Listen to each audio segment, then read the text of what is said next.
ದಿನಗಳು ಯಥಾಪ್ರಕಾರ ನಡೆಯುತ್ತಿತ್ತು. ಅವಳ ಸುಸ್ತು, ವಾಂತಿ ಸ್ವಲ್ಪ ಕಡಿಮೆ ಆದರೆ ಬೆಳಗ್ಗೆಯ ಆಯಾಸ, ಆಲಸ್ಯ ಕಡಿಮೆ ಆಗಿರಲಿಲ್ಲ. ಅವನ ಡ್ಯೂಟಿ ಜೊತೆ ಇವಳನ್ನು ತುಂಬ ಕಾಳಜಿ ವಹಿಸಿ ನೋಡಿಕೊಳ್ಳುತ್ತಿದ್ದ ವೇದ. ಅವಳ ಬೇಕು ಬೇಡಗಳನ್ನು ಚೆನ್ನಾಗಿ ಅರಿತಿದ್ದ ವೇದ. ಯಾವುದಕ್ಕೂ ಕಡಿಮೆ ಮಾಡದಂತೆ ಅವಳನ್ನು ಹೂವಿನಂತೆ ಜೋಪಾನ ಮಾಡಿದ್ದ. ಅವನ ಮನೆಯವರು ಅಷ್ಟೇ. ಅವಳಿಗೆ ಈಗ ಅಡುಗೆ ಮಾಡಲು ಸಹ ಬಿಡದೆ ಅವಳ ಕಾಳಜಿ ವಹಿಸಿದ್ದರು. ಅಹಲ್ಯ, ಜಾನಕಿ, ಕುಸುಮ ಅವರಂತೂ ಅವಳ ಊಟದ ಪಟ್ಟಿಯನ್ನೇ ಬದಲಿಸಿ ದೇಹಕ್ಕೆ ತಂಪು, ಮಕ್ಕಳ ಬೆಳವಣಿಗೆಗೆ ಒಳ್ಳೆಯದು ಅನ್ನುವಂಥ ಆಹಾರವನ್ನೇ ತಿನ್ನುವಂತೆ ಮುತುವರ್ಜಿಯಿಂದ ತಾಕೀತು ಮಾಡಿ ನೋಡಿಕೊಂಡಿದ್ದರು. ಅದೊಂದು ದಿನ ಸಂಜೆಗೆ ಮನೆ ಕಡೆ ಹೊರಟಿದ್ದ ವೇದ ಅವನನ್ನು ಹಿಂಬಾಲಿಸಿ ಬಂದನೊಬ್ಬ. ಅದನ್ನು ಗಮನಿಸದೆ ನೋಡದೆ ತನ್ನ ಪಾಡಿಗೆ ತಾನು ಮನೆ ಸೇರಿದ. ತನ್ನ ರೂಮ್ ಬಾಲ್ಕನಿಯಲ್ಲಿ ಕುಳಿತು ಕೈಯಲ್ಲಿ ಪುಸ್ತಕ ಹಿಡಿದಿದ್ದ ಖುಷಿ ಅದರಲ್ಲೇ ಕಳೆದು ಹೋಗಿದ್ದಳು. ರೂಮ್ ಸೇರಿದ ವೇದ ಅವಳು ಇದ್ದಲ್ಲಿಗೆ ಬಂದಿದ್ದ. ಏನು ಮಾಡ್ತಿದ್ದಾರೆ ನನ್ನ ಕಂದಮ್ಮಗಳು? ಓದ್ತಾ ಇದ್ದಾರೆ. ಅಚ್ಚೋ ಬಂಗಾರಿ, ನಾನು ಬಂದಿದ್ದು ತಿಳಿದು ಇಲ್ಲೇ ಕುಳಿತಿದ್ದೀಯಾ? ಹಿಂದಿನಿಂದ ಮುಖಕ್ಕೆ ಮುಖ ಹೊತ್ತಿ ನುಡಿದ. ನೀವು ಇಲ್ಲಿಗೆ ಬರಲಿ ಅಂತ. ಯಾಕೆ? ನಿಮ್ಮನ್ನು ಮುದ್ದಿಸೋಕೆ. ನಕ್ಕಳು. ಕಳ್ಳಿ, ತುಂಟತನ ಮಾಡೋದು ಕಲಿತಾ ಇದ್ದೀಯಾ? ಸವಾಸ ದೋಷ. ಇಬ್ಬರು ಮಾತನಾಡುತ್ತಾ ನಿಂತರೂ ಅಲ್ಲ. ಗೇಟ್ ಬಳಿ ಇದ್ದ ವಾಚ್ಮ್ಯಾನ್ ಬಳಿ ಬಂದ ದಡೂತಿ ವ್ಯಕ್ತಿ ಒಳಗೆ ಹೋಗಲು ನೋಡಿದ. ಯಾರು ನೀವು? ಯಾರು ಬೇಕಿತ್ತು? ವೇದಾಂತ್ ಸರ್ ಬರೋಕೆ ಹೇಳಿದರು. ಹೌದಾ?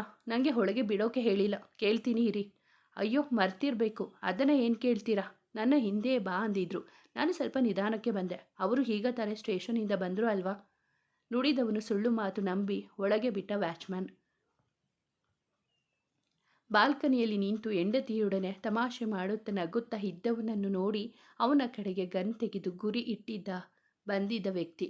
ಮಾತಿನಲ್ಲಿ ಮುಳುಗಿದ್ದವರ ಪಕ್ಕದಲ್ಲಿದ್ದ ಕಿಟಕಿ ಗಾಜಿಗೆ ಗುಂಡು ಹಾರಿ ಬಂದು ತಗುಲಿದ ಪರಿಣಾಮ ಪಳ್ಳೆಂಬ ಶಬ್ದದ ಜೊತೆ ಗುಂಡಿನ ಶಬ್ದ. ಇಬ್ಬರು ಬೆಚ್ಚಿ ಬಿದ್ದಿದ್ದರು. ಅವಳನ್ನು ಕೆಳಗೆ ಕೂರುವಂತೆ ಹೇಳಿ ನಿಂತು ನೋಡಿದ ವೇದ. ತನ್ನ ಮನೆಯ ಗಾರ್ಡನ್ನಲ್ಲಿ ನಿಂತು ಕನ್ನಡಿಗೆ ಗುಂಡು ಹಾರಿಸಿದ ವ್ಯಕ್ತಿಯನ್ನು ನೋಡಿದ್ದೇ ಜಾಗೃತನಾಗಿ ಬಿಟ್ಟ. ಬಾಲ್ಕನಿಯಿಂದ ಕೆಳಗಿನ ಕಿಟಕಿಯ ಮೇಲಿನ ಸಜ್ಜಿಗೆ ಒಮ್ಮೆಲೆ ಹಾರಿದ ವೇದ. ಅವನು ಹಾರಿದ್ದು ಕಂಡು ಸಿಕ್ಕಿ ಬೀಳುವ ಭಯಕ್ಕೆ ಬಂದಿದ್ದ ವ್ಯಕ್ತಿ ತಪ್ಪಿಸಿಕೊಂಡು ಓಡಲು ನೋಡಿದರೆ ವೇದ ಅನ್ನುತ್ತಾ ಭಯದಲ್ಲಿ ನಿಂತು ಅವನನ್ನೇ ನೋಡುತ್ತಿದ್ದಳು ಖುಷಿ.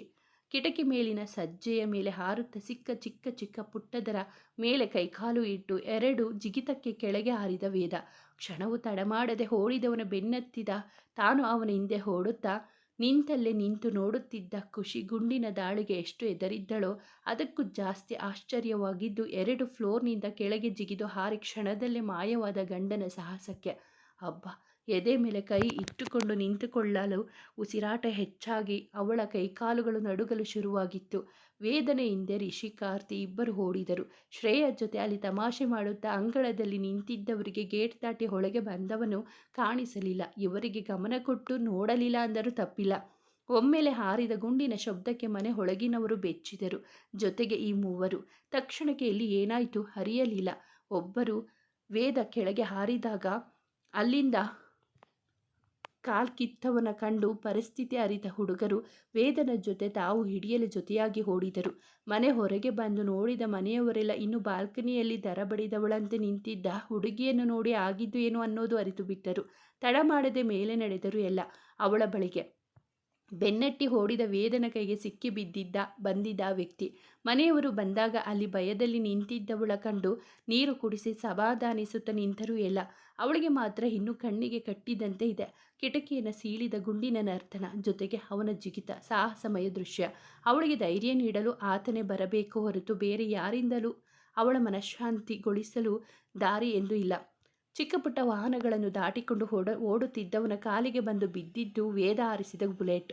ಕೆಳಗೆ ಬಿದ್ದವನು ಕ್ಷಣದಲ್ಲೇ ಹಿಂದೆ ಓಡಿ ಬಂದವನ ಕೈಗೆ ಸಿಕ್ಕಿ ಬಿದ್ದಿದ್ದ. ಕರಡಿಯಂತೆ ಬಿಟ್ಟಿದ್ದ ಕೂದಲು ಹಿಡಿದು ಅವನನ್ನು ಎಳೆದು ನಿಲ್ಲಿಸಿದ ವೇದ. ಅವನ ಕೆನ್ನೆಗೆ ಒಂದು ಬೀಸಿ ಹೊಡೆದಿದ್ದ. ಅವನ ತಮ್ಮಂದಿರು ಬಂದು ವೇದನ ಕೈಯಲ್ಲಿದ್ದವನಿಗೆ ಹೊಡೆಯಲು ಶುರು ಮಾಡಿದರು. ಅವರನ್ನು ಬಿಡಿಸಿ ಸಿಕ್ಕಿದವನನ್ನು ಸರಿಯಾಗಿ ನಿಲ್ಲಿಸಿದವನೇ. ಯಾವನೋ ನೀನು? ಇಷ್ಟು ಧೈರ್ಯ ಇದ್ರೆ ನನ್ನ ಮನೆಯವರೆಗೂ ಬಂದು ನನಗೆ ಗುಂಡು ಹಾರಿಸೋಕೆ ನೋಡ್ತೀಯ ಅನ್ನುತ್ತಾ ಇನ್ನೊಂದು ಏಟು ಬಿಟ್ಟಿದ್ದ. ಅವನೇನು ಮಾತನಾಡದೇ ಇದ್ದಾಗ ಮತ್ತೆರಡು ಏಟು ಕೊಟ್ಟು ಸಂಜುಗೆ ವಿಷಯ ತಿಳಿಸಿ ಕರೆಸಿ ಅವನನ್ನು ಅರೆಸ್ಟ್ ಮಾಡಿಸಿದ. ನಿಂಗೆ ಏನೂ ಆಗಿಲ್ಲ ತಾನೆ? ವಿಷಯ ತಿಳಿದು ಗಾಬರಿಯಿಂದ ಕೇಳಿದ ಸಂಜು. ಇಲ್ಲ, ನೀನು ಇವನು ಬಂದಿದ್ದು ನೋಡ್ಲಿಲ್ವಾ? ಬಾಲ್ಕನಿಯಲ್ಲಿ ಇದ್ಯಾ ಆಗ? ಕಾರ್ತಿಕ್ ಹೇಳಿದ. ಹ್ಞೂ ಕಣೋ, ನಾನು ಖುಷಿ ಜೊತೆ ಮಾತಾಡ್ತಾ ಇರುವಾಗ ಇದ್ದಕ್ಕಿದ್ದಂತೆ ಬಂದು ಗುಂಡು ಹಾರಿಸಿದ ಲೋಫರ್. ಖುಷಿ ಅಲ್ಲೇ ಇದ್ದ. ಅವಳಿಗೇನು ಆಗಿಲ್ಲ ತಾನೆ? ಸಂಜು ಮಾತು ಕೇಳಿ ಅವಳನ್ನು ನೆನೆದ ವೇದ ತಾನು ಗಾಬರಿ ಬಿದ್ದ. ಇಲ್ಲ, ಅವಳಿಗೇನೂ ಆಗಿಲ್ಲ. ನಾನು ಮನೆಗೆ ಹೋಗ್ತೀನಿ. ನೀನು ಇವನನ್ನು ಎಳೆದುಕೊಂಡು ಹೋಗಿ ಸರಿಯಾಗಿ ಬೆಂಡೆತ್ತಿ ಯಾವನ್ ಕಳಿಸಿದ್ದಾನೆ ಅಂತ ಹೇಳುವವರಿಗೂ ಬಿಡಬೇಡ. ಏರೋಪ್ಲೇನ್ ಹತ್ತಿಸು ಅಂದು ಇನ್ನೊಂದೆರಡು ಏಟು ಕೊಟ್ಟು ಅಲ್ಲಿಂದ ಕಾರ್ತಿ ರಿಷಿ ಜೊತೆ ಮನೆಗೆ ದಡಬಡಿಸಿ ನಡೆದ ವೇದ ತನ್ನವಳ ಕಾಣಲು ಸ್ವಲ್ಪ ಸುಧಾರಿಸಿಕೊಂಡು ಕುಳಿತವಳಿಗೆ ಈಗ ಭಯ ಸ್ವಲ್ಪ ಕಡಿಮೆಯಾಗಿತ್ತು. ಕೊಂಚ ಯಾಮಾರಿದ್ದರೂ ವೇದನ ದೇಹ ಸೇರಬೇಕಿದ್ದ ಗುಂಡು ಅವನ ಅದೃಷ್ಟವೋ ಅವಳ ಪುಣ್ಯವೋ ಕಿಟಕಿ ಗಾಜಿಗೆ ತಗುಲಿತ್ತು. ಖುಷಿ ವೇದ ಹೋಗಿದ್ದಾನೆ, ಎಲ್ಲ ನೋಡಿಕೊಳ್ಳುತ್ತಾನೆ, ನೀನು ಭಯಪಡಬೇಡ, ಅವನಿಗೆ ಏನೂ ಆಗಿಲ್ಲ, ಧೈರ್ಯ ತಂದುಕೋ ಅಹಲ್ಯ ಅವರು ಸೊಸೆಗೆ ಹೇಳಿದರು. ಆ ಅತ್ತೆ ಅನ್ನುತ್ತಾ ಕುಳಿತಿದ್ದವಳನ್ನ ಹುಡುಕಿ ಬಂದರು ಈ ಮೂವರು. ಏನಾಯ್ತು, ಯಾಕೆ ಎಲ್ಲ ಹೀಗೆ ಸೇರಿದ್ದೀರಾ? ತನ್ನ ರೂಮ್ನಲ್ಲಿ ಕುಳಿತವರನ್ನೆಲ್ಲ ಕಂಡು ಕೇಳುತ್ತಾ ಬಂದ ವೇದ. ನೀನು ಮೊದಲು ಹೇಳು, ಬಂದಿದ್ದು ಯಾರು ಏನು ಅಂತ. ಅದೆಲ್ಲ ನಾಳೆ ತಿಳಿಯುತ್ತೆ ದೊಡ್ಡಮ್ಮ. ಅರೆಸ್ಟ್ ಮಾಡಿಸಿದ್ದೀನಿ. ಬಂಗಾರಿ, ನಿಂಗೆ ಏನು ಆಗಿಲ್ಲ ಅಲ್ವಾ? ಹುಷಾರಿದ್ದೀಯಾ? ಹೆಂಡತಿ ಪಕ್ಕ ಕುಳಿತು ಕೇಳಿದ ವೇದ. ನಂಗೇನು ಆಗಿಲ್ಲ ವೇದ, ನೀವು ಸ್ವಲ್ಪ ಹುಷಾರಾಗಿರಿ. ನನಗೆ ಇದೆಲ್ಲ ನೋಡಿದರೆ ಭಯವಾಗುವುದು. ಭಯ ಬೇಡ, ಮಕ್ಕಳಿಗೆ ಏನು ಆಗಿಲ್ಲ, ಆಗೋದು ಇಲ್ಲ. ನೀನು ಜಂಪ್ ಮಾಡಿದ್ದು ನೋಡಿ ತುಂಬ ಭಯ ಬಿದ್ದಿದ್ದಾಳೆ ವೇದ. ಬಿಂದು ಹೇಳಿದಾಗ ಹೌದೇನೋ ಬಂಗಾರಿ? ಈಗ ನೀವು ತುಂಬ ಧೈರ್ಯವಂತ ಅಂತ ಗೊತ್ತಿದೆ, ಅದನ್ನು ಮತ್ತೆ ಮತ್ತೆ ತೋರಿಸ್ತೀರಾ? ನಿನ್ನ ಗಂಡನಿಗೆ ಅಂತ ಕೆಲಸವೆಲ್ಲ ತುಂಬ ಕರಗತ ಬಿಡು. ಇದು ಮೊದಲೇನೂ ಅಲ್ಲ, ನಮಗೂ ಹೀಗೆ ತುಂಬ ಯಾಮಾರಿಸಿ ಜಂಪ್ ಮಾಡಿ ಹೋಗಿದ್ದಾನೆ ನುಡಿದರು ಜಾನಕಿ. ಚಿಕ್ಕಮ್ಮ, ಈಗ ನನ್ನ ಮೇಲೆ ಸುಳ್ಳು ಅಪವಾದ ಯಾಕೆ? ವೇದ ಇರೋದೇ ಹೇಳ್ತಿರೋದು. ನೀನು ಜಾಗೃತಿ ಆಗಿರು. ಹಾಗೆ ಹಾರುವಾಗ ಆಯದಪ್ಪಿ ಬಿದ್ದರೆ ಗತಿ ಏನು? ಅಮ್ಮ, ಏನೂ ಆಗಲ್ಲ, ನೀವು ಸುಮ್ಮನೆ ಗಾಬರಿ ಮಾಡ್ಕೊಂಬಿಡಿ. ಮಗನೇ, ಅದು ಯಾವನೋ ಇಲ್ಲಿಯವರೆಗೂ ಬಂದಿದ್ದಾನೆ. ನೀನು ಅವನ ನಡ ಮುರಿಬೇಕು ನೋಡು. ಸ್ವಲ್ಪ ಎಚ್ಚರ ತಪ್ಪಿದರೂ ನಿಂಗೆ ಅಪಾಯ ಆಗ್ತಿತ್ತು. ಅವನ ಚರ್ಮ ಸುಲಿದು ಹೋಗಬೇಕು, ಹಾಗೆ ಬಾರಿಸಿ ಬಿಡಬೇಕು. ವೇದನ ತಲೆ ಸವರಿ ನುಡಿದರು ಕುಸುಮ. ಹಾ ಅಮ್ಮ, ಅವನಿಗೆ ಈಗಾಗಲೇ ಸಂಜು ಕಡೆಯಿಂದ ಟ್ರೀಟ್ಮೆಂಟ್ ಸಿಕ್ಕಿರುತ್ತೆ. ನುಡಿದವನು ಮಾತ್ರ ಏನೋ ಲೆಕ್ಕಾಚಾರ ಮಾಡುತ್ತಿದ್ದ. ಸರಿ ಸರಿ ನಡೀರಿ ಎಲ್ಲ. ವೇದ ಖುಷಿಗೆ ಸಮಾಧಾನ ಮಾಡು ಅನ್ನುತ್ತಾ ಮೇಲೆದ್ದು ಎಲ್ಲ ಅಲ್ಲಿಂದ ನಡೆದರು. ಎಲ್ಲ ಹೋದ ಮೇಲೆ ಪಕ್ಕ ಇದ್ದವನ ತೋಳಿಗೆ ತಲೆ ಇಟ್ಟಳು ಖುಷಿ. ಅರೆ ಬಂಗಾರಿ, ಇಷ್ಟೊಂದು ಎದುರಿದ್ದೀಯ ಯಾಕಮ್ಮ? ನನಗೆ ಭಯವಾಗೋದು ನಿಮ್ಮ ವಿಷಯಕ್ಕೆ ವೇದ. ನಿಮಗೆ ಏನಾದರೂ ಆದರೆ ಅದನ್ನು ಸಹಿಸುವ ಶಕ್ತಿ ನನಗೆ ಇಲ್ಲ. ನೀವು ಯಾವಾಗಲೂ ಎಚ್ಚರದಿಂದ ಇರಬೇಕು ತಿಳಿತಾ ತಾಕೀತು ಮಾಡಿದಳು. ಆಯಿತು ಟೀಚರಮ್ಮ. ನೆತ್ತಿಗೆ ತುಟಿ ಸೋಕಿಸಿ ಅವಳನ್ನು ಎದೆಗೆ ಆರಿಸಿಕೊಂಡು ಕುಳಿತ. ಅವಳಿಗೆ ಈಗ ನೆಮ್ಮದಿ. ಸೆಲ್ಲಲ್ಲಿ ಹೊಡೆದ ತಿಂದು ಬಿದ್ದವನ ಎದುರು ಬಂದು ನಿಂತಿದ್ದ ವೇದ. ಯಾರೋ ಕಳಿಸಿದ್ದು? ಅವನೇನು ಹೇಳಲಿಲ್ಲ. ಬುಡ್ ಕಾಲಲ್ಲಿ ಅವನ ಕಾಲಿನ ತುದಿ ಬೆರಳನ್ನು ತುಳಿದು ಕೇಳಿದಾಗ ನೋವಿಗೆ ಬಾಯಿ ತೆಗೆದಿದ್ದ ಸಿಕ್ಕಿ ಬಿದ್ದಿದ್ದವ. ಮಾಜಿ ಮಿನಿಸ್ಟರ್ ಕಡೆಯವ ಸುಪಾರಿ ಕೊಟ್ಟಿದ್ದ. ನನ್ನ ಕೆಲಸ ಅದೇ ಸರ್, ಅದಕ್ಕೆ ಮೊದಲು ನಿಮಗೆ ಡೈರೆಕ್ಟ್ ಗುರಿ ಮಾಡಿದ್ದು. ಇನ್ನು ನಿಮ್ಮ ಫ್ಯಾಮಿಲಿ ಫ್ರೆಂಡ್ಸ್ ಎಲ್ಲರನ್ನು ಮುಗಿಸೋಕೆ ಹೇಳಿ ದುಡ್ಡು ಕೊಟ್ಟಿದ್ದಾನೆ. ವೇದ ಕೊಟ್ಟ ಟಾರ್ಚರ್ಗೆ ಎಲ್ಲವನ್ನು ಬಾಯಿ ಬಿಟ್ಟಿದ್ದವ. ಆ ಮುದಿ ಮಂತ್ರಿ ಅವನ ಪರ್ಸನಲ್ PA ಇವತ್ತು ಸಂಜೆ ಒಳಗೆ ಅವನು ಎಲ್ಲಿದ್ದರೂ ಹುಡುಕಿ ಎಳೆದುಕೊಂಡು ಬನ್ನಿ. ಎದುರು ನಿಂತಿದ್ದ ಇನ್ಸ್ಪೆಕ್ಟರ್ಗೆ ಹೇಳಿದ್ದೆ. ಅವರು ಅಲ್ಲಿಂದ ಹೊರಟರು. ಅವನಿಗೆ ಇನ್ನೊಂದೆರಡು ಬಾರಿಸಿ ತನ್ನ ಕ್ಯಾಬಿನ್ ತಲುಪಿದ ವೇದ. ಅವನು ಮೊದಲೇ ಯೋಚಿಸಿದಂತೆ ಇದೆಲ್ಲ IG ಮತ್ತು ಮಿನಿಸ್ಟರ್ ಕಡೆಯದ್ದೇ. ಜೈಲಿನಲ್ಲೇ ಕುಳಿತರೂ ತನ್ನ ವಿರುದ್ಧ ಕುತಂತ್ರ ಮಾಡುತ್ತಿರುವ ಅವನನ್ನು ಇನ್ನೂ ಬಗ್ಗಿಸಬೇಕು ಅನಿಸುತ್ತೆ ಅಂದುಕೊಂಡ. ಒಂದೇ ತಲೆಯಾದರೂ ಅದರಲ್ಲಿ ಓಡುವ ವಿಚಾರಗಳು ಮಾತ್ರ ಲೆಕ್ಕವಿಲ್ಲ. ಸಂಜೆ ಅಷ್ಟರಲ್ಲಿ ಮಿನಿಸ್ಟರ್ PA ಅಪಾರ್ಟ್ಮೆಂಟ್ ಅಡ್ರೆಸ್ ಹಿಡಿದು ಅವನನ್ನು ಬಂಧಿಸಿ ಕರೆತಂದಿದ್ದರು ಪೊಲೀಸ್ನವರು.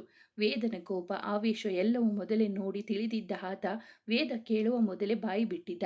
ಸರ್, ಮಿನಿಸ್ಟರ್ ಪಾರ್ಟಿ ಕಡೆಯಿಂದ ಅವರನ್ನು ಆಚೆ ತರುವ ಕೆಲಸ ಆಗ್ತಿದೆ. ಅದಕ್ಕೆ ನೀವು ಅಡ್ಡಿಯಾಗ್ತಿದ್ದೀರಾ ಅಂತ ನಿಮ್ಮ ಡಿಪಾರ್ಟ್ಮೆಂಟ್ ಕಡೆಯಿಂದ ಗೊತ್ತಾಯಿತು. ಅದಕ್ಕೆ ನಿಮ್ಮನ್ನು ಮುಗಿಸೋಕೆ ವ್ಯವಸ್ಥೆ ಮಾಡು ಅಂತ ಮಿನಿಸ್ಟರ್ ಸರ್ ನನಗೆ ಹೇಳಿದರು. ನನಗೆ ದುಡ್ಡಿನ ಅವಶ್ಯಕತೆ ಇತ್ತು ಅಂತ ನಾನು ಒಪ್ಪಿದೆ ಸರ್. ದಯವಿಟ್ಟು ನನ್ನ ಏನು ಮಾಡಬೇಡಿ, ಬಿಟ್ಟು ಬಿಡಿ ಸರ್. ನನ್ನದೇನು ತಪ್ಪಿಲ್ಲ ಅಂತ ಕೈ ಮುಗಿದವನ ಕೈ ತಿರುವಿ ಬಾರಿಸಿದ ವೇದಾಂತ್. ನಿಮ್ಮ ಸರ್ ಮತ್ತೆ ಮತ್ತೆ ನನ್ನ ವಿರುದ್ಧ ಎಷ್ಟೇ ಪಿತೂರಿ ಮಾಡಿದ್ರು ಅವನನ್ನು ಹೇಗೆ ಬಗ್ಗಿಸೋದು ನನಗೆ ಗೊತ್ತಿದೆ. ಸಂಜು, ಇವನ ಮೇಲೆ ಕೇಸ್ ಫೈಲ್ ಮಾಡಿ ಮೀಡಿಯಾದವರನ್ನು ಕರೆಸಿ ಪ್ರೆಸ್ ಮೀಟಿಂಗ್ ಅರೇಂಜ್ ಮಾಡಿ. ನನ್ನ ಮೇಲೆ ದಾಳಿ ಮಾಡಿರೋದು ಎಲ್ಲರಿಗೂ ತಿಳಿಯಲಿ. ಎಲ್ಲೋ ಕೂತ್ಕೊಂಡು ಇದೆಲ್ಲ ಮಾಡಿಸಿದವನಿಗೂ ಗೊತ್ತಾಗಬೇಕು ಇವನು ಸಿಕ್ಕಿ ಬಿದ್ದಿರೋದು. ವೇದಾಂತ್ ಹೇಳಿದ್ದೆ. ಅವನನ್ನು ಸೆಲ್ನಲ್ಲಿ ಹಾಕಿ ಮೈ ಮೂಳೆ ಮುರಿಯುವಂತೆ ಹೊಡೆದು ತನ್ನ ಕೋಪ ತೀರಿಸಿಕೊಂಡಿದ್ದ ಸಂಜೀವ್. ಗೆಳೆಯನ ಮೇಲೆ ಅವರು ಇನ್ನು ಮಾಡುತ್ತಿರುವ ದ್ವೇಷದ ದಾಳಿಗೆ ಅವರನ್ನು ನಿಂತಲೇ ಸಾಯಿಸುವಷ್ಟು ಕೋಪ ಅವನಿಗೆ. ಮೀಡಿಯಾ ಕರೆಸಿ ಅವರ ಮುಂದೆಯೂ ಹೇಳಿಕೆ ಕೊಟ್ಟೇ ಬಿಟ್ಟ ವೇದ. ನನ್ನ ಸಾಯಿಸಬೇಕು ಅಂತ ಮಾಸ್ಟರ್ ಪ್ಲಾನ್ ಮಾಡಿ ವಿರೋಧಿಗಳು ಕಳುಹಿಸಿದ್ದ ವ್ಯಕ್ತಿ ಈಗ ನಮ್ಮ ಸ್ಟೇಷನ್ ಅತಿಥಿಯಾಗಿದ್ದಾನೆ. ನನ್ನ ಸಾಯಿಸೋಕೆ ಕಳುಹಿಸಿದ್ದವರು, ಅವರಿಗೆ ಹೆಲ್ಪ್ ಮಾಡಿದವರು ಯಾರೇ ಆಗಿದ್ದರೂ ಎಲ್ಲರನ್ನ ಆಚೆ ತರೋವರೆಗೂ ನನಗೆ ಸಮಾಧಾನ ಇಲ್ಲ. ಆದಷ್ಟು ಬೇಗ ಎಲ್ಲರನ್ನು ಹೊರಗೆ ಎಳಿತೀನಿ. ಸತ್ಯ ಗೊತ್ತಿದ್ದರೂ ಹೇಳದೆ ಚಮಕ್ ಕೊಟ್ಟಿದ್ದ ವೇದ. ಅವನ ತಂಟೆಗೆ ಹೋದವರು ಸ್ವಲ್ಪ ಎಚ್ಚೆತ್ತುಕೊಳ್ಳಲಿ ಅಂತ. ಯಾಕೆ ಲೇಟು? ಕೈಕಟ್ಟಿ ಆಗ ತಾನೇ ಮನೆಗೆ ಬಂದವರು ಎದುರು ನಿಂತು ಕೇಳಿದಳು ಖುಷಿ. ಅರೆ, ಇವತ್ತು ಕೆಲಸ ಜಾಸ್ತಿ ಇತ್ತಮ್ಮ. ಯಾವುದೋ ಕೇಸ್ ಮೇಲೆ ಹೊರಗೆ ಹೋಗಿದ್ದೆ. ಯಾವಾಗಲೂ ಇದೇ ಆಯಿತು ನಿಮ್ಮದು. ಬಂಗಾರಿ, ಅದು ಬಿಡು, ಊಟ ಮಾಡಿದ್ಯಾ? ಆಯಿತು. ಈಗ ನಿಮಗಾಗಿ ಕಾಯೋಕೆ ಆಗಲ್ಲ ವೇದ, ತುಂಬ ಹಸಿವಾಗುತ್ತೆ. ಅಚ್ಚೋ ಬಂಗಾರಿ, ನನಗೆ ಕಾಯಬೇಡಮ್ಮ. ನೀನು ಉಪವಾಸ ಇದ್ದರು ನನ್ನ ಮಕ್ಕಳು ಇರೋದಿಲ್ಲ. ಅವರಿಗೆ ಟೈಮ್ಗೆ ಸರಿಯಾಗಿ ಊಟ ಕೊಟ್ಟು ಬಿಡು, ತಬ್ಬಿಕೊಂಡು ನುಡಿದಿದ್ದ. ನಾನು ಫ್ರೆಶ್ ಆಗಿ ಬರ್ತೀನಿ. ಬಾತ್ರೂಮ್ ಕಡೆ ನಡೆದ. ಇಲ್ಲಿ ಕೇಳಿ. ಹಾ ಬಂಗಾರಿ, ಹೇಳಮ್ಮ. ಅದು ಅಟ್ಯಾಕ್ ಮಾಡಿಸಿದ್ದು ಯಾರಂತ ತಿಳಿತಾ? ಅರೆಸ್ಟ್ ಮಾಡಿದವನು ಏನಾದರೂ ಹೇಳಿದ್ರಾ? ಅದೆಲ್ಲ ಆಗಲೇ ತಿಳಿದಿದೆ. ನೀನು ಅದರ ಯೋಚನೆ ಬಿಟ್ಟು ಬಿಡು. ನೀವು ಹುಷಾರು ವೇದ. ನಿಮಗೆ ಏನಾದರೂ ಚಿಕ್ಕದಾಗಿ ನೋವಾದರೂ ನನಗೆ ಸಹಿಸೋಕೆ ಆಗಲ್ಲ. ಇಲ್ಲ ಬಂಗಾರಿ, ನನಗೇನು ಆಗಲ್ಲ. ಜಾಗ್ರತೆ ಆಗಿ ಇರ್ತೀನಿ, ಆಯಿತಾ? ನೀನು ಆರೋಗ್ಯ ನೋಡ್ಕೊ. ನಾನು ಆರಾಮಾಗಿ ಇದ್ದೀನಿ. ಹೋಗಿ ಫ್ರೆಶ್ ಆಗಿ ನಾನು ಕೆಳಗೆ ಇರ್ತೀನಿ. ಅವನು ಟವೆಲ್ ಹಿಡಿದು ಬಾತ್ರೂಮ್ ಸೇರಿದರೆ ಖುಷಿ ಕೆಳಗೆ ನಡೆದಿದ್ದಳು.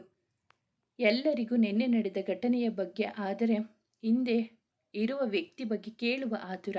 ಊಟಕ್ಕೆ ಕುಳಿತವನ ಎದುರು ಪ್ರಶ್ನೆಗಳ ಸುರಿಮಳೆಯನ್ನೇ ಇಟ್ಟಿದ್ದರು ಅವನ ತಮ್ಮಂದಿರು. ಅಬ್ಬಾ, ಎಷ್ಟು ಕ್ವಶ್ಚನ್ ಕೇಳ್ತೀರಾ? ಎದ್ದು ಹೋಗಿ ಮಲ್ಕೊಳ್ಳಿ. ದೊಡ್ಡಮ್ಮ ಅವ್ರಿಗೇನು ಕುತೂಹಲ, ಕೇಳಲಿ ಬಿಡಿ. ವೇದ, ನೀನು ಮೈಯೆಲ್ಲ ಕಣ್ಣಾಗಿ ಓಡಾಡು ಮಗನೇ. ನಿಂಗೆ ನೋವಾದರೆ ನಮಗೆ ಯಾರಿಗೂ ಅದು ಸಹಿಸೋಕೆ ಆಗಲ್ಲ. ದೊಡ್ಡಮ್ಮ, ನನಗೆ ಏನೂ ಆಗಲ್ಲ, ನೀವು ಅಳಬೇಡಿ. ತುಂಬಿದ ಅವರ ಕಣ್ಣು ಒರೆಸಿದ್ದ. ತಾಯಿಗಿಂತ ಹೆಚ್ಚು ಪ್ರೀತಿ ಅವರ ಮೇಲೆ ಅವರಿಗೂ ಅಷ್ಟೆ. ಅವನೆಂದರೆ ಮನೆಯಲ್ಲಿ ಎಲ್ಲರಿಗೂ ವಿಶೇಷವಾದ ಪ್ರೀತಿ. ಎಲ್ಲರಿಗೂ ಅತಿ ಪ್ರಿಯವಾದ ಮಗ ಅವನು. ಎಲ್ಲರನ್ನು ಕಾಣುವ ರೀತಿ, ತೋರುವ ಕಾಳಜಿ, ಮಾತು, ನಡೆ, ನುಡಿ, ದೊಡ್ಡವರಿಂದ ಚಿಕ್ಕವರಿಗೂ ವೇದ ಅಚ್ಚುಮೆಚ್ಚು ಮುದ್ದಿನ ಮನೆ ಮಗ ಅವನು. ಎಲ್ಲರ ಮಾತಿನ ನಡುವೆ ಗಂಡನ ಮೇಲೆ ಇಟ್ಟಿರುವ ಪ್ರೀತಿ ಕಂಡು ಖುಷಿಗೆ ಮನಸ್ಸು ತುಂಬಿ ಬಂದಿತ್ತು. ಮೌನದಲ್ಲಿ ಎಲ್ಲವನ್ನು ನೋಡುತ್ತಾ ನಿಂತಿದ್ದಳು. ಅವನೆದೆಗೆ ತಲೆ ಇಟ್ಟು ಮಲಗಿದ್ದ ಹುಡುಗಿಗೆ ಜೋರು ನಿದ್ದೆ. ಅವನಿಗೆ ಮಾತ್ರ ಇನ್ನೂ ನಿದ್ದೆ ಸುಳಿದೇ ಇಲ್ಲ. ತನಗೆ ಕಾದಿರುವ ಟ್ರಾನ್ಸ್ಫರ್ ಬಗ್ಗೆ ಕೊಂಚ ಮಾಹಿತಿ ಸಿಕ್ಕಿದೆ. ತಾನು ಬೇರೆ ಕಡೆ ಹೋದರೆ ತನ್ನ ಒಳ ಸ್ಥಿತಿ ನೆನೆದ. ಎದೆ ಒಮ್ಮೆಲೆ ಭಾರವಾಯಿತು. ನನ್ನ ಬಿಟ್ಟು ಇರ್ತಾಳ? ಆ ಯೋಚನೆಯೇ ಅವನ ದಿನದ ನೆಮ್ಮದಿಯ ನಿದ್ದೆಯನ್ನು ಕಿತ್ತುಕೊಂಡಿರೋದು. ಪಕ್ಕ ಇದ್ದವಳ ಹೊಡಲಲ್ಲಿ ಇದ್ದ 3 ಕಂದಮ್ಮಗಳು ಅವರ ಮೇಲೆ ಕೈ ಆಡಿಸಿದ್ದ. ಯಾಕೋ ಮನಸ್ಸು ನೊಂದಿತ್ತು. ಎದೆ ಮೇಲೆ ಇದ್ದವಳ ನೆತ್ತಿಗೆ ಮುತ್ತಿಟ್ಟು ಅವಳ ಹೊಟ್ಟೆ ಮೇಲೆ ಕೈಯಿಟ್ಟು ಸವರುತ್ತಾ ಮಲಗಿದ ವೇದ. ಅದು ಯಾವಾಗ ನಿದ್ದೆ ಆವರಿಸಿತ್ತೋ ಅವನಿಗೆ ತಿಳಿಯದು. ಮುಂಜಾನೆ ಮುದ್ದಾಗಿ ಮಲಗಿದ್ದ ಹುಡುಗಿಯನ್ನು ಎಚ್ಚರಿಸುವ ಕೆಲಸ ಈಗ ಅವನದ್ದೇ. ತನ್ನ ನಿತ್ಯದ ಕೆಲಸ ಮುಗಿಸಿ ಅವಳನ್ನು ಮುದ್ದಾಗಿ ಏಳಿಸಿ ಒಂದಿಷ್ಟು ಮುದ್ದಿಸಿಯೇ ಹಾಸಿಗೆಯಿಂದ ಇಳಿಯಲು ಬಿಡುತ್ತಿದ್ದ. ಇಂದು ಹಾಗೆಯೇ. ಅವಳ ಜೊತೆ ಮಾತಿಗಿಂತ ತುಟಿಗಳ ಮಾತೆ ಹೆಚ್ಚಾಗಿ, ಮುತ್ತು ಕೊಟ್ಟು ತೆಗೆದುಕೊಳ್ಳುವಿಕೆಯೇ ಹೆಚ್ಚು. ಟಿಫನ್ ತಿನ್ನಿಸಿ ತಾನು ತಿಂದು ಅವಳಿಗೆ ಟ್ಯಾಬ್ಲೆಟ್ ಮಿಸ್ ಮಾಡದೆ ತೆಗೆದುಕೊಳ್ಳುವುದನ್ನು ಪದೇ ಪದೇ ಹೇಳಿ ಮನೆ ಮುಂದೆ ಬಂದು ನಿಂತಿದ್ದ ತನ್ನ ಪೊಲೀಸ್ ಜೀಪ್ ಏರಿ ನಡೆದ ವೇದ. ಅವನನ್ನು ಕಳಿಸಿ ಒಳಗೆ ನಡೆದಳು ಖುಷಿ. ಸ್ಟೇಷನ್ ತಲುಪಿದ್ದೆ. ಕೇಸ್ ಬಗ್ಗೆ ಹೇಳಬೇಕಿದ್ದು ಹೇಳಿ ಅಲ್ಲಿಂದ ಸಂಜು ಜೊತೆ ಹೋಗಿದ್ದು ನಗರದ ಕಾರಾಗೃಹಕ್ಕೆ. ಗೇಟ್ ತೆಗೆದು ಸೆಲ್ಯೂಟ್ ಮಾಡಿ ಒಳಗೆ ಬಿಟ್ಟಿದ್ದ ಅಲ್ಲಿನ ಗೇಟ್ ಮ್ಯಾನ್. ಅಲ್ಲಿನ ಜೈಲರ್ ಬಂದು ವೇದಾಂತ್, ಸಂಜೀವ್ ಇಬ್ಬರನ್ನು ಮಾತನಾಡಿಸಿ ಅವರು ಕೇಳಿದ ವ್ಯಕ್ತಿ ಇದ್ದ ಕಡೆ ಕರೆದುಕೊಂಡು ಹೋಗಿದ್ದರು. ಸೆಲ್ ಮುಂದೆ ನಿಂತು ಬೀಗ ತೆಗೆದು ಬಾಗಿಲ ಒಳಗೆ ತಳ್ಳಿದ. ವೇದ ಹೋಗುವಂತೆ ಕನಸನ್ನೆ ಮಾಡಲು ಅಲ್ಲಿಂದ ನಡೆದರು ಜೈಲರ್. ಗೋಡೆಗೆ ಹೊರಗೆ ಕುಳಿತವನಿಗೆ ಎದುರು ಬಂದು ನಿಂತವರನ್ನು ಕಂಡು ಎದೆ ಒಮ್ಮೆ ನಡುಗಿತ್ತು. ಏನ್ DCP, ನನ್ನ ಹುಡುಗಿ ಇಲ್ಲಿಯವರೆಗೂ ಬಂದಿದೆಯಾ? ಜೈಲ್ ಸೇರಿದರೂ ಸೊಕ್ಕು ಕಡಿಮೆ ಆಗಿಲ್ಲ ಅವನಿಗೆ. ಏನು ಅಂಕಲ್, ನೀವು ಸ್ವಲ್ಪ ದಿನಕ್ಕೆ ಟಿಕೆಟ್ ತಗೊಂಡು ಹೋಗ್ತೀರಾ ಅಂದ್ಕೊಂಡಿದ್ದೆ. ಇನ್ನು ಬದುಕೇ ಇದ್ದೀರಾ? ನಿನ್ನ ಮೇಲೆ ಕಳಿಸದೆ ನಾನು ಯಾಕೋ ಹೋಗ್ತೀನಿ, ಕೋಪದಲ್ಲೇ ನುಡಿದಿದ್ದ ಅವ. ಲೋ ಮುದಿಯಾ, ಮೊದಲು ಮೇಲೆ ಎದ್ದು ನಿಂತ್ಕೊ, ಆಮೇಲೆ ಅವನನ್ನು ಮೇಲೆ ಕಳಿಸೋ ಮಾತಾಡು, ನುಡಿದ ಸಂಜೀವ್. ಮಾತಾಡಲಿ ಬಿಡು ಸಂಜು, ಇವತ್ತು ಇವನ ಗ್ರಹಚಾರ ಬಿಡಿಸಿ ಅಲ್ವ ಹೋಗೋದು. ಏನೋ ನನ್ನ ಒಳಗೆ ಹಾಕಿಸಿ ನೀನು ಗೆದ್ದೆ ಅಂದುಕೊಂಡಿದ್ದೀಯಾ ಅನಿಸುತ್ತೆ. ನಾನು ನಿನ್ನ ವಿರುದ್ಧ ಸೋಲಿಸೋ ಕೆಲಸ ಮಾಡ್ತಾನೆ ಇರ್ತೀನಿ, ತಿಳ್ಕೊ. ಲೋ ಅಂಕಲ್ಲು, ನಿಂಗೆ ಒಂದು ವಿಷಯ ಗೊತ್ತಾ? ನೀನು ಯಾರನ್ನೇ ನನ್ನ ವಿರುದ್ಧ ಕಳಿಸಿದ್ರು, ನನ್ನ ಸೋಲಿಸಬೇಕು ಸಾಯಿಸಬೇಕು ಅಂತ ಎಷ್ಟೇ ಪ್ರಯತ್ನ ಪಟ್ಟರೂ ಅದು ನಿಂಗೆ ಕಣೋ ವಾಪಸ್ಸಾಗೋದು. ಅದನ್ನು ಮೊದಲು ತಿಳ್ಕೊ. ನೀನು ಆ ನಿನ್ನ ಡಬ್ಬ PAಗೆ ನನ್ನ ಮುಗಿಸೋಕೆ ಹೇಳಿದ್ದೆ. ಈಗ ಅವನು ನಮ್ಮ ಸ್ಟೇಷನ್ನಲ್ಲಿ ಕಂಬಿ ಎಣಿಸ್ತಾ ಇದ್ದಾನೆ. ಇನ್ನು ನಿಂಗೆ ಹೆಲ್ಪ್ ಮಾಡೋರನ್ನು ಹೊರಗೆ ಎಳೆದು ನಿಲ್ಲಿಸ್ತಿದ್ರೆ ನಿನ್ನ ಆಟ ಎಲ್ಲವೂ ನಿಂತು ಹೋಗುತ್ತೆ ಅಲ್ವಾ ಅಂಕಲ್? DCP, ನನ್ನ ಮತ್ತೆ ಮತ್ತೆ ಸೋಲಿಸಿ ಅವಮಾನ ಮಾಡ್ತಿದ್ದೀಯಾ? ಇದಕ್ಕೆಲ್ಲ ಉತ್ತರ ಕೊಡ್ತೀನಿ ಅಂದವನ ಕೆನ್ನೆಗೆ ಬಾರಿಸಿದ ಸಂಜು. ಗೆಳೆಯನನ್ನು ತಡೆಯಲು ಹೋಗಲಿಲ್ಲ ವೇದ. ಸುಮ್ಮನೆ ನಿಂತಿದ್ದ. ಬಾಯಲ್ಲಿ ರಕ್ತ ಬರುವಂತೆ ಹೊಡೆದವನನ್ನು ತಡೆದ ವೇದ. ಮುದಿ ನನ್ನ ಮಗನೇ, ಜೈಲಿನಲ್ಲಿ ಮುದ್ದೆ ತಿನ್ಕೊಂಡು ತೆಪ್ಪಗೆ ಬಿದ್ದಿದ್ದರೆ ಬದುಕ್ತೀಯ, ಇಲ್ಲ ನಿನ್ನ ಸಾವು ನನ್ನ ಕೈಯಲ್ಲೇ ನೆನ್ಪಿಟ್ಕೊ. ಏನೋ ವಯಸ್ಸಾಗಿದೆ ಅಂತ ಸುಮ್ಮನೆ ಬಿಟ್ಟಿದ್ದೆಲ್ಲ ಹೊಡೆದಿಲ್ಲ. ನನ್ನ ಕೈಯಲ್ಲಿ ಒಂದೇ ಒಂದು ಏಟು ಕೊಟ್ಟರೂ ಶಿವನ ಪಾದ ಸೇರ್ತೀಯ, ತೆಪ್ಪಗೆ ಇದ್ದು ಬದುಕ್ತೀಯ ಅಥವಾ ನನ್ನ ಕೈಯಿಂದ ಸಾಯ್ತೀಯ, ನೀನೇ ಯೋಚಿಸು. ಮಾತು ಬೇಡ ವೇದ, ಸಾಯಿಸಿ ಬಿಡು ಹೇಳ್ತೀನಿ. ಇಂಥವನು ಬದುಕಿ ಇದ್ದಷ್ಟು ಭೂಮಿಗೆ ಭಾರ. ನನಗೆ ಪರ್ಮಿಷನ್ ಕೊಡು, ಎನ್ಕೌಂಟರ್ ಮಾಡಿ ಬಿಸಾಕ್ತೀನಿ. ದವಡೆ ಬಿಗಿದು ನೋಡಿದ ಸಂಜು. ಬೇಡ ಸಂಜು, ಇಂಥ ಪಾಪಿಗಳಿಗೆ ದೇವರೇ ಶಿಕ್ಷೆ ಕೊಡಬೇಕು. ನಾವು ಕೊಡೋದು ತಾತ್ಕಾಲಿಕ ಅಷ್ಟೇ. ಅವನು ಕೊಟ್ಟರೆ ನೋಡು, ಸರಿಯಾಗಿ ಕೊಡ್ತಾನೆ. ನೋಡೋ, ಇದೇ ಲಾಸ್ಟ್. ಮತ್ತೆ ನನ್ನ ತಂಟೆಗೆ ಬಂದರೆ ಆಗ ನನ್ನ ಕಡೆಯಿಂದ ವಾರ್ನಿಂಗ್ ಅಂತ ಬರಲ್ಲ, ಡೈರೆಕ್ಟ್ ಸ್ಮಶಾನಕ್ಕೆ ಎಂಟ್ರಿ ಕೊಡಿಸ್ತೀನಿ. ಮುಚ್ಕೊಂಡು ಮುದ್ದೆ ತಿನ್ಕೊಂಡು ಬಿದ್ದಿರು. ಏಯ್, ಅಲ್ಲಿರೋದು ಯಾರಪ್ಪ? ನಮ್ಮ ಅಂಕಲ್. BP ಶುಗರ್ ಮಾತ್ರೆ ಟೈಮ್ ಸರಿಯಾಗಿ ಕೊಡ್ತಾ ಇರೋ. ಇನ್ನು ನನ್ನ ಮಕ್ಕಳು ಬಂದು ನಾನು ಖುಷಿಯಾಗಿ ಇರೋದನ್ನು ನೋಡಿ ಆಮೇಲೆ ಬೇಕಿದ್ರೆ ಹುರ್ಕೊಂಡು ಸಾಯ್ಲಿ ಈ ಮುದಿಯ. ಹಾಗೆ ಸ್ವಲ್ಪ ಇಲಿಪಾಷಾಣ ಇದ್ರೆ ಕೊಟ್ಟು ಬಿಡಿ, ನೆಟ್ಟಗೆ ನಿಗರಿಕೊಳ್ಳಲಿ ಕೇಡಿ ಮುದುಕ. ದವಡೆ ಬಿಗಿದು ಹೇಳಿದ ಸಂಜು. ನಕ್ಕ ವೇದ. ಬಿಡು ಸಂಜು, ನಮ್ಮ ಅಂಕಲ್ ಮೊದಲ ಹಾರ್ಟ್ ಪೇಷಂಟ್. ನಿನ್ನ ಮಾತು ಕೇಳಿ ಊಟ ಬಿಟ್ಟು ಸತ್ತುಗಿತ್ತು ಹೋಗ್ಬಿಟ್ಟಾನು. ಅಂಕಲ್, ನಿಮ್ಮ ಆರೋಗ್ಯ ಜೋಪಾನ. ವಯಸ್ಸಾಗುತ್ತಿದೆ, ಮೇಲೆ ಹೋಗೋ ಟೈಮ್ ಹತ್ರ ಇದೆ ಅನಿಸುತ್ತೆ. ಜಾಸ್ತಿ ನಿಗ್ರಾಡೋಕೆ ಹೋಗಬೇಡ, ನಿನ್ನ ತಿಥಿ ಮಾಡೋಕೆ ಆಗಲ್ಲ. ನಾನು ಈಗ ಫುಲ್ ಬ್ಯುಸಿ. ಬಾಯ್ ನುಡಿದು ಅಲ್ಲಿಂದ ನಡೆಯಬೇಕು ಅಂತ ಹೊರಟು ನಿಂತರು ಇಬ್ಬರು. ನಿನ್ನ ಫ್ಯಾಮಿಲಿ ಎಲ್ಲರನ್ನ ನಾನು ಸರ್ವನಾಶ ಮಾಡೇ ಮಾಡ್ತೀನಿ. ಹೇಳಿದವನ ಮಾತು ಕೇಳಿ ಇಲ್ಲಿಯವರೆಗೂ ಇದ್ದ ತಾಳ್ಮೆ ಎಲ್ಲವನ್ನು ಕಳೆದುಕೊಂಡ ವೇದಾಂತ್ ಮಂತ್ರಿಯನ್ನು ಬಾರಿಸಲು ಶುರು ಮಾಡಿದ್ದ. ವೇದನೆ ಶುರು ಮಾಡಿದ ಮೇಲೆ ಸಂಜು ಸುಮ್ಮನೆ ಇರ್ತಾನ? ಇಬ್ಬರು ಸೇರಿ ಸರಿಯಾಗಿ ಬೆಂಡೆತ್ತಿದ್ದರು ಅವನನ್ನು. ಮೈಯೆಲ್ಲ ಹಣ್ಣುಗಾಯಿ ಮಾಡಿ ಅವನ ಬಾಯಿ ಮೂಗಲ್ಲಿ ರಕ್ತ ಚಿಮ್ಮಿತು. ಜೈಲರ್ ಬಂದು ತಡೆಯದಿದ್ದರೆ ಅವನ ಸಾವಾಗುತ್ತಿತ್ತೇನೋ.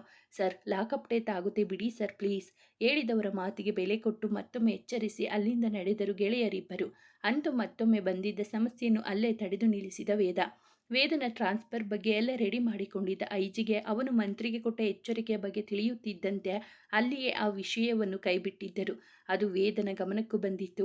ದಿನಗಳು ಸಾಗುತ್ತಿದೆ. ಗರ್ಭಿಣಿ ಇರುವ ಖುಷಿಯ ಆಸೆಗಳನ್ನು ಬಯಕೆಗಳನ್ನು ಈಡೇರಿಸಲು ಕಾಯುತ್ತಿದ್ದಾರೆ ಮನೆಯವರು. ಅವನಿಗಂತೂ ಅದೆಷ್ಟು ಕೆಲಸ ಇದ್ದರೂ ಅವಳನ್ನು ಕಾಳಜಿ ವಹಿಸೋದು ಮರೆಯೋದಿಲ್ಲ. ಒಮ್ಮೊಮ್ಮೆ ಬೆಳಗ್ಗೆ ಹೋದರೆ ಬರೋದು ರಾತ್ರಿಯೇ. ಆ ಸಮಯದಲ್ಲಿ ಡ್ಯೂಟಿಯಲ್ಲಿ ಇದ್ದರೂ ಅವಳ ಜೊತೆ ಫೋನಲ್ಲಿ ಮಾತನಾಡಿ ಮುದ್ದುಗರೆಯುತ್ತಿದ್ದ. 3 ಮಕ್ಕಳಿದ್ದ ಅವಳ ಗರ್ಭ ಈಗ ಕೊಂಚವೇ ಮುಂದೆ ಬಂದಿದೆ. ವೇದ ಅಂತೂ ಅವಳ ಒಡಲ ಮೇಲೆ ಸಾಕಷ್ಟು ಮುತ್ತಿಟ್ಟು ರಾತ್ರಿ ಬಂದಾಗ ಮಕ್ಕಳ ಜೊತೆ ಮಾತಿಗೆ ಪಟ್ಟಾಗಿ ಕೂರುತ್ತಿದ್ದ. 4 ತಿಂಗಳು ಮುಗಿಯುವ ಸಮಯ ಅಂದು. ರಾತ್ರಿ ಮನೆಯಲ್ಲಿ ಎಲ್ಲರೂ ವೇದನಿಗೆ ಸರ್ಪ್ರೈಸ್ ಕೊಡಲು ರೆಡಿ ಮಾಡಿಟ್ಟುಕೊಂಡಿದ್ದರು. ಮುಂಜಾನೆ ಬಿಟ್ಟವ ಮತ್ತೆ ಮನೆ ಕಡೆ ತಲೆ ಹಾಕಿರಲಿಲ್ಲ. ರಾತ್ರಿ 12 ಆದರೂ ಮನೆಗೆ ಬಂದವನಿಗೆ ಕಾಲ್ ಮಾಡಿದವಳು ಖುಷಿ. ತುಂಬ ಬ್ಯುಸಿ ಇದ್ದೀನಿ ಕಣಮ್ಮ, ಕಾಯೋದು ಬೇಡ, ನೀನು ಮಲ್ಕೋ ಅಂದು ಫೋನ್ ಇಟ್ಟಿದ್ದ. ಅವರು ಬರೋದಿಲ್ಲ ಅಂತೆ. ಹಾಲ್ನಲ್ಲಿ ಕೇಕ್ ಸಮೇತ ನಿಂತು ಇಟ್ಟುಕೊಂಡು ಕಾಯುತ್ತಿದ್ದ ಎಲ್ಲರಿಗೂ ಹೇಳಿದಳು ಖುಷಿ. ನಾಳೆ ಅವನ ಬರ್ತಡೇ ಅತ್ತಿಗೆ, ನಾಳೆ ಆದರೂ ಬರೋಕೆ ಹೇಳಿ ಅವನಿಗೆ. ಇಷ್ಟೆಲ್ಲ ರೆಡಿ ಮಾಡಿಟ್ಟುಕೊಂಡಿದ್ದು ವೇಸ್ಟ್ ಆಯಿತು ಅನ್ನುತ್ತಾ ಎಲ್ಲ ಅಲ್ಲಿಂದ ಸರಿದು ರೂಮ್ ಸೇರಿದರು. ಮಹಡಿ ಹೇರಿ ಕೋಣೆ ಸೇರಿದವಳಿಗೆ ಅವನ ಅನುಪಸ್ಥಿತಿ ಸಹ್ಯವಾಗದು. ಅವನದ್ದೇ ಮುದ್ದು ನಗುವಿನ ಫೋಟೋ ನೋಡುತ್ತಾ ನಿದ್ದೆಗೆ ಜಾರಿದಳು ಖುಷಿ. ಸರಣಿ ಕೊಲೆಯ ಬೆನ್ನಟ್ಟಿ ಹೋಗಿತ್ತು ವೇದ ಮತ್ತವನ ತಂಡ. ತಮ್ಮದೇ ಕೆಲಸದಲ್ಲಿ ತೊಡಗಿದ್ದರು. ಬಹುಶಃ ನಾಳೆಯೂ ಅವನು ಮನೆಯವರ ಕೈಗೆ ಸಿಗೋದು ಡೌಟೆ. ಅದೊಂದು ದುಷ್ಟರ ದಂಡು. ಬಂಗಾರ ಮತ್ತು ದುಡ್ಡಿಗಾಗಿ ಒಂಟಿ ಮಹಿಳೆಯರ ಮೇಲೆ ದಾಳಿ ಮಾಡಿ ಕೊಲೆ ಮಾಡುತ್ತಿದ್ದರು.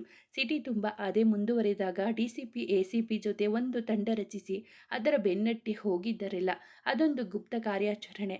ರಾತ್ರಿ ಆಗಲು ಎನ್ನದೆ 2 ದಿನ ಸತತವಾಗಿ ನಗರದ ತುಂಬ ಇದ್ದ ಗುಂಪುಗಳನ್ನು ಹಿಡಿದು ಬಂಧಿಸುವಲ್ಲಿ ಯಶಸ್ವಿಯಾಗಿದ್ದರು ಪೊಲೀಸ್ ಟೀಮ್.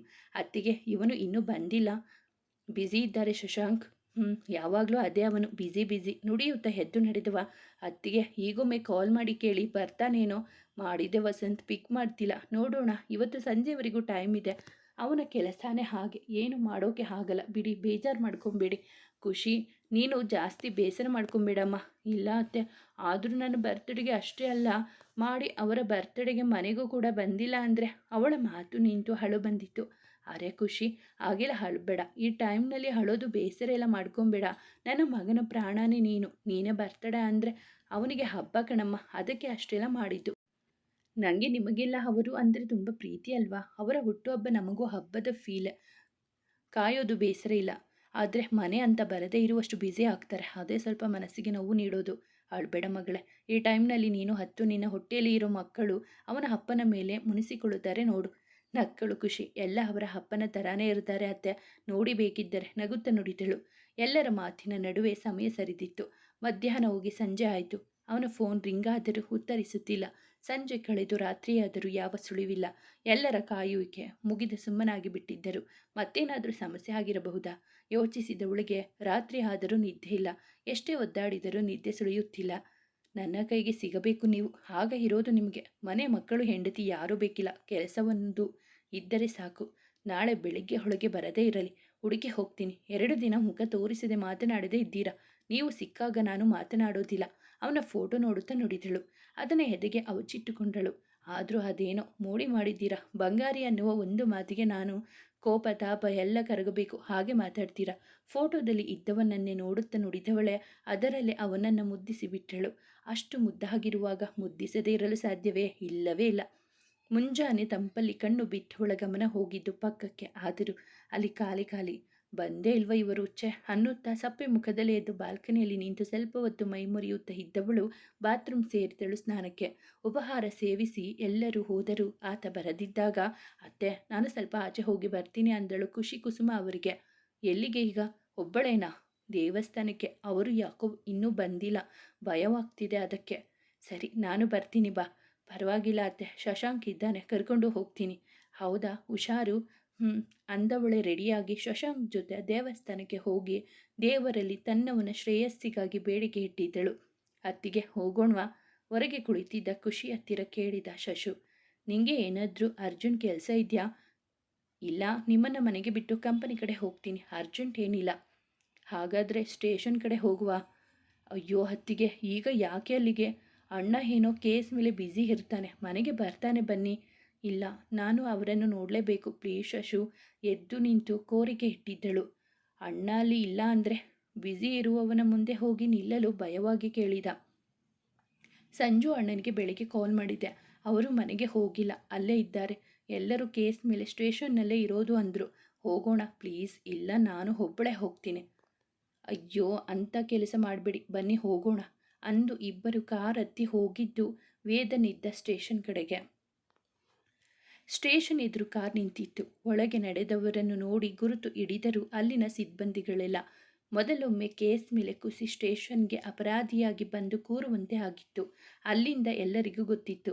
ಇನ್ನು ಶಶಾಂಕ್ ವೇದನ ತಮ್ಮ ಅನ್ನೋದು ಎಲ್ಲರಿಗೂ ತಿಳಿದಿದೆ. ನಮಸ್ತೆ ಮೇಡಮ್. ಅಲ್ಲೊಬ್ಬ ಕಾನ್ಸ್ಟೇಬಲ್ ಖುಷಿ ಬಳಿ ಬಂದರು. ವೇದಾಂತ್ ಅವರೆಲ್ಲಿ? ಮೇಲೆ ಮೀಟಿಂಗ್ನಲ್ಲಿ ಇದ್ದಾರೆ, ಸ್ವಲ್ಪ ಹೊತ್ತು ಬರ್ತಾರೆ, ವೆಯ್ಟ್ ಮಾಡಿ. ಬನ್ನಿ ಕೂತ್ಕೊಳ್ಳಿ, ನಾನು ಅಲ್ಲೇ ಹೋಗಿ ಮಾತಾಡ್ತೀನಿ. ಮೇಡಮ್, ಕೇಸ್ ಬಗ್ಗೆ ಮಾತಾಡ್ತಿರೋದು. ಬೇರೆಯವರು ಹೋದರೆ ಬೈತಾರೆ ಸರ್. ತಡೆದು ನುಡಿದರು. ಪರವಾಗಿಲ್ಲ ಸರ್, ನಿಮ್ಮ ಸರ್ ಬೈದರೂ ನಾನು ಬೈಸ್ಕೊಳ್ತೀನಿ. ಶಶಾಂಕ್, ನೀನು ಇಲ್ಲೇ ಇರು ಅಂದವಳೆ ನಿಧಾನಕ್ಕೆ ಮೆಟ್ಟಿಲು ಏರತೊಡಗಿದಳು. 4 ಮೆಟ್ಟಿಲು ಹತ್ತಿದಳು ಅಷ್ಟೆ. ಅವನ ಗಟ್ಟಿ ಧ್ವನಿ ಕೆಳಗಿನವರಿಗೂ ಕೇಳಿಸುತ್ತಿತ್ತು. ಕೋಪದಲ್ಲಿ ಯಾರಿಗೂ ಬೈಯುತ್ತಿರುವ ಹಾಗಿತ್ತು ಅವನ ಮಾತು. ಸ್ವಲ್ಪ ಭಯಪಟ್ಟ ಖುಷಿ ಶಶಾಂಕ್ ಕಡೆಗೊಮ್ಮೆ ನೋಡಿ ಮತ್ತೆ ಮೇಲೆ ನಡೆದಳು. ಕ್ಯಾಬಿನ್ ಎದುರು ನಿಂತು ಬಾಗಿಲು ಬಡಿದಳು. ನೋಡದೆ ಕಮಿನ್ ಅಂದವ. ಮೀಟಿಂಗ್ ಆಗ್ತಿರೋದು ಗೊತ್ತಿಲ್ವಾ? ಪದೇ ಪದೇ ಯಾಕೆ ಬರ್ತೀರಾ ಅಂತ ಜೋರು ಮಾಡಿದ್ದ. ಕಾನ್ಸ್ಟೇಬಲ್ ಯಾರೋ ಅಂದುಕೊಂಡು ಒಳಗೋಗಿ ಅವನೆದುರು ನಿಂತಳು ಖುಷಿ. ಮುಂದುವರಿಯುವುದು. ಸ್ನೇಹಿತರೆ, ಈ ಕಥೆ ನಿಮಗೆ ಇಷ್ಟವಾಗಿದ್ದರೆ ದಯವಿಟ್ಟು ಒಂದು ಲೈಕ್ ಮಾಡಿ, ನಮ್ಮ ಚಾನಲನ್ನು ಸಬ್ಸ್ಕ್ರೈಬ್ ಆಗಿ, ಪಕ್ಕದಲ್ಲಿರುವ ಬೆಲ್ ಬಟನ್ ಕ್ಲಿಕ್ ಮಾಡಿ. ನಿಮ್ಮ ಫ್ರೆಂಡ್ಸ್ ಆ್ಯಂಡ್ ಫ್ಯಾಮಿಲಿಗೆ ಕಥೆಯನ್ನು ಶೇರ್ ಮಾಡಿ. ನಿಮ್ಮ ಅನಿಸಿಕೆ ಅಭಿಪ್ರಾಯವನ್ನು ಕಾಮೆಂಟಲ್ಲಿ ತಿಳಿಸಿ. ಕಥೆಯನ್ನು ಕೇಳಿದ್ದಕ್ಕಾಗಿ ಧನ್ಯವಾದಗಳು.